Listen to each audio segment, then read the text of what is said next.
docteurs non recrutés se sont réunis ce matin pour faire le point d'échange avec M. Adama Diawara. M. Adama Diawara n'a pas pu démentir qu'il a signé une lettre de recommandation pour un docteur afin qu'il enseigne dans une université ivoirienne. Il n'a pas été à même de démentir que des docteurs qui n'ont pas composé ont été déclarés admis. M. Adama Diawara n'a pas été capable de démentir que les docteurs ont été orientés, retenus dans des spécialités qui n'étaient pas les leurs, pendant que les spécialistes ont été laissés sur le carreau. M. Adama Diawara reconnaît que tous les docteurs ivoiriens sont compétents. M. Adama Diawara reconnaît la responsabilité de l'État dans l'insertion des docteurs. Malgré tout cela, M. Adama Diawara maintient son système de concours au contour flou. Nous appelons au boycott de ce concours. Nous appelons l'opinion nationale à témoin. Écoutez bien ce qu'ils disent. L'attitude de M. Adama Diawara qui semble prendre ce problème national pour une affaire personnelle. Excellence, Monsieur le Premier ministre, il y a longtemps que nous vous disons que M. Adama Diawara a échoué. Plusieurs Ivoiriens commencent à avoir l'impression qu'il est en train d'accomplir une feuille de route que vous lui avez donnée. Plusieurs femmes docteurs ont été arrêtées en décembre dans ce pays pour dénoncer ce système de concours au contour flou. Aucune voix de nos autorités ne s'est élevée. Il est difficile de recevoir les docteurs pendant que le gouvernement reçoit en pompe les influenceurs et les soi-disant coachs. Nous nous sentons frustrés. En cette année de la jeunesse, comment expliquer à nos parents qui sont dans les villages que les enfants qui sont docteurs ne sont pas embauchés, que chaque jour il y a 1 milliard qu'on décaisse pour les jeunes?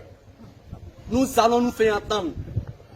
Excellence, Monsieur le Premier ministre, nous avons l'impression que la solidarité gouvernementale à tout prix est en train d'avoir raison de l'avenir des milliers de familles.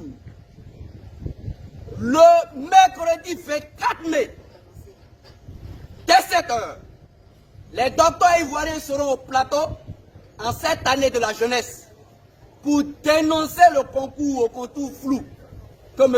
Adama Diawara a lancé et pour réclamer un cadre de négociation pour l'insertion de tous les docteurs en cette année de la jeunesse. Ah, Seigneur. Nous appelons l'opinion à témoin. Si le programme du gouvernement cette année, dite année de la jeunesse, est d'amener encore les docteurs à la Maka, nous n'allons pas nous faire prier. Ça commence à friser de la méchanceté. Ce n'est pas 3000 docteurs qui vont appauvrir la Côte d'Ivoire. Il y a 2 ans que nous parlons. On veut forcément nous faire dire des choses qu'on n'a pas envie de dire. Quand on réclame la démission des ministres, on dit que nous faisons la politique. Comme si les prix des denrées alimentaires sur le marché tenaient compte du parti politique. Partagez. Nos parents ont investi. Ils attendent les résultats. Il est temps que tout le monde prenne à bras le corps cette affaire de docteur non recruté. Le 24 mai, nous serons au plateau pour certainement nous faire encore arrêter pendant que ceux qui volent des centaines de milliards sont libres dans ce pays. À tous les docteurs, soyons mobilisés. La Côte d'Ivoire nous appartient à nous tous. Dès ce lundi, les actions terrain du collectif vont reprendre. Il faut qu'on sente les milliards qui sont décaissés chaque jour pour les jeunes. Respectez nos doctorats. Vive le doctorat. Haut le cœur. Je vous remercie. Chers tous, voici aujourd'hui l'état des lieux. L'année de la jeunesse. Une jeunesse emprisonnée. Année de la jeunesse. Une jeunesse à l'agonie. Année de la jeunesse. Une jeunesse en souffrance. Adama Diawara, voici ici des jeunes qui ont fait un cursus scolaire brillantissime. L'exemple de la société ivoirienne. Mais ils sont laissés pour compte. Mais on nous vend toujours les rêves. Des projets pour les jeunes de 1 milliard par jour. Des projets pour les jeunes. Ce qui n'est pas vrai. C'est un leurre. Pour ne pas dire dans leurs rêves, ils pensent pouvoir duper les autres. Voici des jeunes Ivoiriens, sortis fraîchement de l'école, frappés du sceau de docteur, qui sont aujourd'hui sans avenir. Mieux, le fait de réclamer du boulot, ils ont été emprisonnés.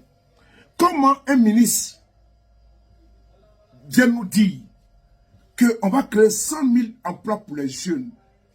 Un président vient nous dire qu'il y a 1 million pour les jeunes qui sera investi et qui a commencé depuis le mois de janvier. Et des jeunes sont dans la rue, et qui sont même emprisonnés, qui sont criminalisés, le fait de réclamer un droit.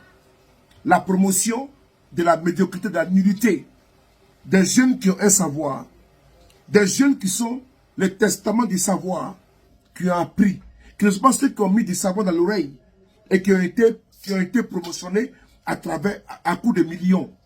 D'autres même ont eu plus de 700 millions parce qu'ils ont des passe-droits au niveau du ministère de l'Emploi. Voici l'avenir de la Côte d'Ivoire qui est là. C'est le fait. Partout en Côte d'Ivoire, n'écoutez pas les jérémiades, n'écoutez pas les jacassements de certaines personnes payées pour venir faire de la distraction sur Facebook, en fondant une Côte d'Ivoire de merveilles, de miel et du lait. Parce que le pays, les jeunes souffrent, et ils le savent. Et comme c'est une bombe à retardement, il faut faire de la propagande, de la communication. Mais voici les faits. Ceux qui parlent là sont des fils de ce pays, la ressource, l'avenir de ce pays. Mais ils ont été casés par qui et où? Et pourquoi est-ce que ce régime qui prétend débloquer 300 et quelques milliards pour les jeunes cette année-là, ce régime est incapable de recaser ces jeunes-là qui aujourd'hui réclament Urbi et Orbi jusqu'au prix de la prison, demandent que du travail. À vous d'analyser, c'est parce qu'il y a un échec. Et ils ne pourront pas nous distraire. Mais nous serons là pour les confondre avec les faits.